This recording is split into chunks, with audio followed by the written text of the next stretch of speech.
Hello everyone, কেমন আছো সবাই? আশা করি ভালো আছো। তো দেখো, এখানে আমি নিয়েছি উচ্ছে, আলু, পেঁপে আর সজনে ডাঁটা। আলু পেঁপেগুলোকে পাতলা করে কেটে নিয়েছি যাতে খুব তাড়াতাড়ি সেদ্ধ হয়ে যায়। আর কড়াইয়ে তেল নিয়েছি, এইটুকু তেল নিয়েছি, এখানে এইটুকু তেলে পুরো রান্নাটা হয়ে যাবে। আর দিয়েছি তোমার রাঁধুনি ফোড়ন। আর সব সবজিগুলোকে দিয়ে ভালো করে নাড়াচাড়া করে নুন দিয়ে তোমার গ্যাসটা মিডিয়ামে রেখে আমি চাপা দিয়ে দিলাম। তাতে কী হবে, সবজির জলে আর নুনে তোমার অনেকটা কিন্তু সেদ্ধ হয়ে যাবে। তো এখন আগে আমি হলুদটা দিইনি, কারণ হলুদটা লেগে যাওয়ার চান্স থাকে। তো দিয়ে দিলাম একটু হলুদ।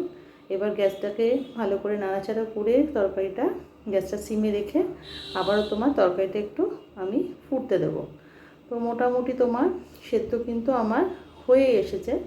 তো এখন দিয়ে দিলাম বেশ খানিকটা জল, যেটুকু সেদ্ধ হওয়া বাকি ছিল সেই সেদ্ধটা কিন্তু তোমার এই জলে আর আরও সেদ্ধ হয়ে যাবে। তো ততক্ষণ আমি একটা মশলা রেডি করে নিয়েছি তোমার বেশ খানিকটা আদা, আর নিয়েছি রাঁধুনি ফোড়নে দিয়েছিলাম, আর একটু বেটে নেব।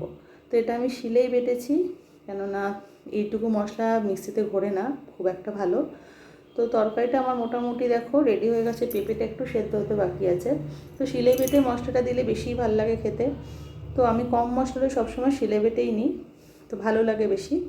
তো এখন কিন্তু আমার তরকারিটা একদম রেডি হয়ে গেছে। দিয়ে দেবো এখানে তোমার নুন আর মিষ্টি, কেননা আমি যেহেতু কোনো ঝাল ব্যবহার করিনি, নুন মিষ্টি দিয়ে যদি এই পাতলা ঝোলটা করতে পারো তাহলে কিন্তু বেশ টেস্ট হয়।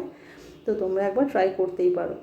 তো আমার ঝোলটা যতক্ষণ নুন মিষ্টিটা হচ্ছে তার মধ্যে তোমার দিয়ে দিলাম ওই বাটাটা, যে বাটাটা রেডি করে রেখেছিলাম তোমার রাঁধুনি আর আদাটা। বাটাটা দিয়ে একটু নাড়াচাড়া করে একটু চাপা দিয়ে রাখছি, কারণ আদার কাঁচা গন্ধটা যাওয়া পর্যন্ত। এখন কিন্তু তোমার কাঁচা গন্ধটাও চলে গেছে, ঝোলটাও রেডি হয়ে গেছে। তোমার পুরো গ্যাস অফ করে চাপা দিয়ে রাখবো, তাতে কী হবে, একটা ভালো সুন্দর গন্ধ আসবে। তো তোমার কেমন লাগলো জানিও। আজ আসলাম, পরে আবার কথা বলবো। টাটা।